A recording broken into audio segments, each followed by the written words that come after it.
Hello, everybody. How y'all doing today? I'm Gary. Hi guys, I'm back. Yeah, welcome to the 4 Mics, 13 Teeth, 1 Ankle Monitor. You got some guests back with us. A guest? I am not a guest. Right. I am a host. Okay. You gonna get off me though? Host, co-host. Yeah. Okay. What?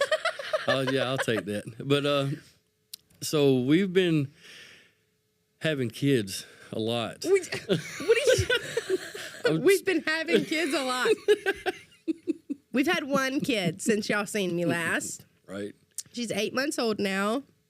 She's so funny, but I've really missed being on this side of things. Yeah, we've missed you up here, telling us, bossing us around. Hey, your light over here needs. I to know be Bill brighter. has. Yeah. Right. Yeah. Right. But today we're going to be talking about kids. Kids. Yeah, and living. I guess for me, it was learning how to live a sober life and actually take care of kids too. Yeah, because when we first started having kids, you were still in addiction. Yes, I was. Until Yeah. I'm trying to think how old Skyly was when you lost your kids. Well, just like a lot of people in addiction. She was 3. 2. She was the day that on her 3rd birthday, the police pulled up. And you abandoned that baby in the front yard, y'all. Look, you did. He abandoned her, you guys. Look, I had warrants, but I was doing all the right things. Yeah, for the right reasons. All the wrong things for the right reasons, right? Yeah. So on her birthday, family and everybody's there. Police pull up in the front yard, and she's out in the front yard, and I just leave her. With him. Yeah, like nobody else was standing around with her. It was him with her, and he took off, jumped the fence. My baby was sitting there. Yeah. Bless it. And then later on that day, she was standing at the back door, tapping on the back door, wondering where I was at. Where's Daddy? Mm-hmm. But yes, I did that. And I never even thought about it. I was just worried about myself. Mm-hmm. But so, make a long story short, Amanda ended up taking and moves to a whole nother state with my kids. So my kids were taken away from me. There were, nothing to do with defects or anything like that. No, but she realized that I was the problem, and I wasn't capable of raising kids. Not without causing substantial damage to the children's state of mind, mental health, emotional health. And I just started seeing things. And it wasn't that I wanted to leave you. I wanted to stay. Because I loved you with my whole heart. I mean, you're my person. But for the kids, I could see that it was taking an effect on them. And I didn't want them growing up, right? With a strung out daddy. Right. And of course, at the time, I was like, who do you think you are taking my kids away from me? I'm a grown man. Can't tell you how many times I had to change my number, you guys. So many. Or no, I didn't change my number. You changed your number. Because I kept blocking you. Yeah. And so he changed. I changed my number just so I could get in touch with him. Yeah. So you could get in touch with us? Yeah. No, be honest. So you could be mean to me and tell me how awful I was. That's beside the point. But then, and a lot of people have that happen, in their addiction. Right. They have kids while they're in their addiction. And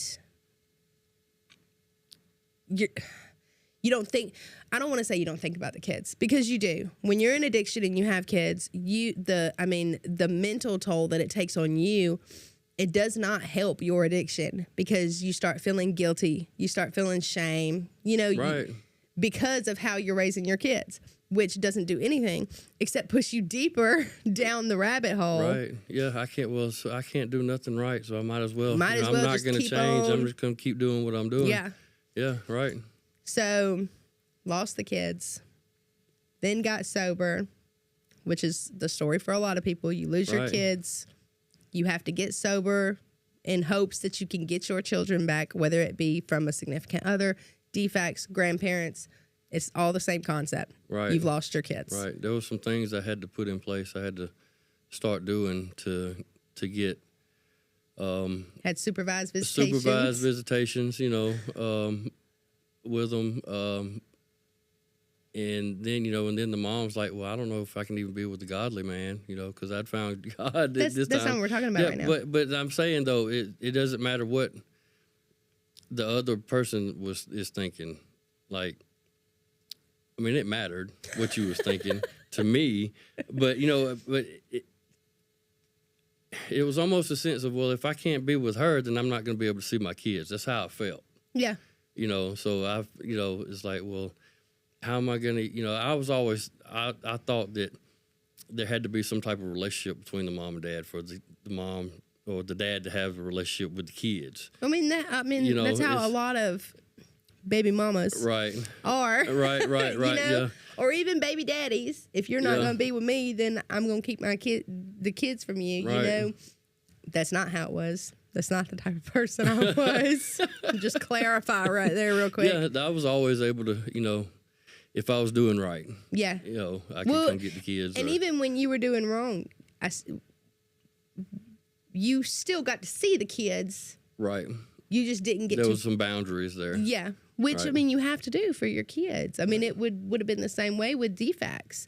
DFACS would have set boundaries. They wouldn't have let you just come in all strung out looking like, you know, you needed a cheeseburger and just haul off with the kids. That's not what they do. So, right. I mean, there were boundaries. But then you get sober. Mm-hmm. And then, you know, you're working, you're doing all these steps to get your kids back. But there's something they don't tell you. Yeah, these kids can be rough sometimes. Rough?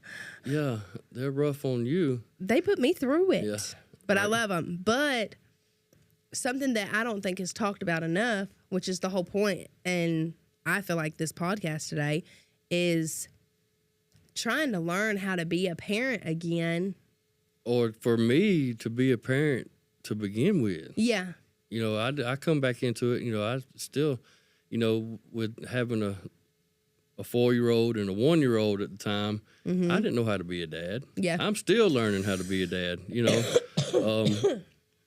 And I know you struggle sometimes as far as, you know, the kids triggering you. You know, the kids trigger me sometimes too. Oh, I struggle all the time. That's part of what made me want to do this. Right. So, you know, there's been times where I've thought, well, maybe if I should just go ahead and stop by the liquor store on the way home, you know. Be real quick. Be real quick. Want nobody know about it, just so I can handle what's going on at home. Yeah. But I know that's not going to be the answer. No, you know? But I mean, kids can be triggering. Right. Me and you were just talking about the other day how, I mean, I asked you, I was like, don't judge me. First of all, real quick, don't judge me. But do you ever just want to, like, run away? And he was like, and abandon your family? Yes. And I was like, well, I mean, it didn't come out that easy. I was like, yes, you did. Yes, you did. And I was like, I mean, but yeah, I mean, sometimes it can get to that point, you know, and I was talking about, Mr. Bill did a lesson a few weeks ago on making sure that you make yourself a priority and you take, 20 minutes a day for yourself, right. Without the kids, you know, when you come home from work, take 20 minutes to decompress. Right.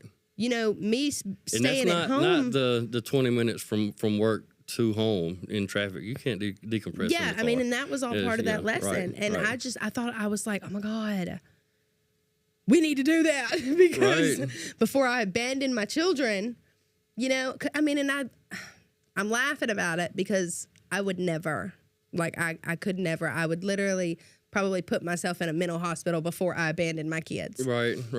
But that's where the problem is. You know, we push ourselves because we want to do what's best for the kids and we don't want to, you know, just up and abandon them and go out on a binge, which is what I get the urge to do a lot of times. Like, just one weekend, just give me one weekend. Right. You know, I'll come home sober, I swear.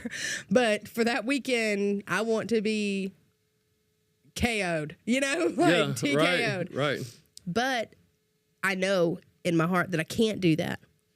And I also know in my heart that I'm not finna get that 20 minutes either you know? So I just push myself and I push myself. But that's where the problem is. You have to find that 20 minutes somewhere. Yeah, it's part of your self-care. Or you're going to lose your mind. But we got... And it's, you know, it's... You're putting not only yourself in danger, but you're putting, your kids in danger too. Like, I see so many stories of moms who have just snapped, and it breaks my heart, and it really makes me wonder where their mental state was and how long was their mental state declining before tragedy happened. You know, how many times did they say, I need a break, you know, I need help, before it finally... Well, and a lot of us, you know, especially for men, from the men's point of view of it, you know, it's hard for us to ask for help. Yeah. Who am I going to talk to? You know, I can't go to my wife and be like, hey, baby, I'm really getting tired of y'all. You and the kids get on my nerves. You calling me before I get home. You know, I just got off work. I know we need bread. Yeah. I know we need eggs. I know the dogs need food. You know, like, back off just a little bit. I can't come down now. Calm down. Watch out. Watch out. We finna get a bell in here. Ding, ding. What's up? But I do have a, you know, accountability partner. I have my sponsor, you know, Bill? that I can call. You know something I don't? You be talking to him? But that's the thing, you know, these are things that, I mean, real talk, though. But, I mean, it's serious, though. You have to take the time to, you know, actually, for the self-care point of view, take an inventory of what, you know, what's going on, why, you know, I'm feeling down, I'm feeling sluggish, I'm overwhelmed. Mm-hmm. What do I need? What do I need? You know, and then, you know, somebody outside of your spectrum, you know, they can see what's going on. Well, I mean, and then they can, well, have you been reading your Bible? Have you been taking your time with your Bible during the day? Have you taken your time for yourself? Yeah. What are you doing for yourself? And they can kind of help pinpoint what it is that you need. But the whole point in me and you talking about this and about the hard times that we have, especially here lately, I've been, you know, we talked about it. We've been struggling a lot lately.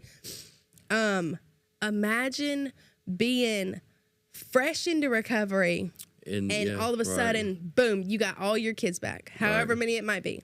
Right. You know what I mean? And you have to figure out how to be a parent again, figure out how to get them to even respect you, because how long have you been out of the picture? How long have you not been a parent? And then, you know, I had trouble with, and I still do it today, is saying no. Yes. Yeah, because I mean, you did them so wrong for so long. I feel bad and feel ashamed, you know, and feel guilty to tell them, no, I can't do this for you. Well, we've actually got a friend. No, you can't do that. Yeah. Her kids were a lot older, you know, and I'm sure she wouldn't mind me talking about it. They've already grown into their own attitude. Yes. Right. Well, I mean, they knew what was going on. You know, younger kids, they don't really understand. All they know is mom and dad's not themselves. Yeah, dad left, will go get milk and never come back. Oh, my God. Our kids actually said that to somebody the other day. They thought it was so funny. I was like, don't say that. But, no, her kids were a lot older, so they knew what she was doing. So they had lost all respect for her. Right. You know what I mean? Right. So, I mean, it was really hard for her coming back in and being like, I am the authority figure, and you will respect me. Yeah, well, there's no trust. No, there's no trust anymore. All trust. I mean, and that in itself can be so triggering and make you want to just jump right back in to where you came from. Yeah, I can see that. You can't you weren't a parent to begin with, you know, when you were in addiction. Right. You was neglecting them. Right. There was no stability, you know, just kind of had this, I don't care, you know, whatever, them kids.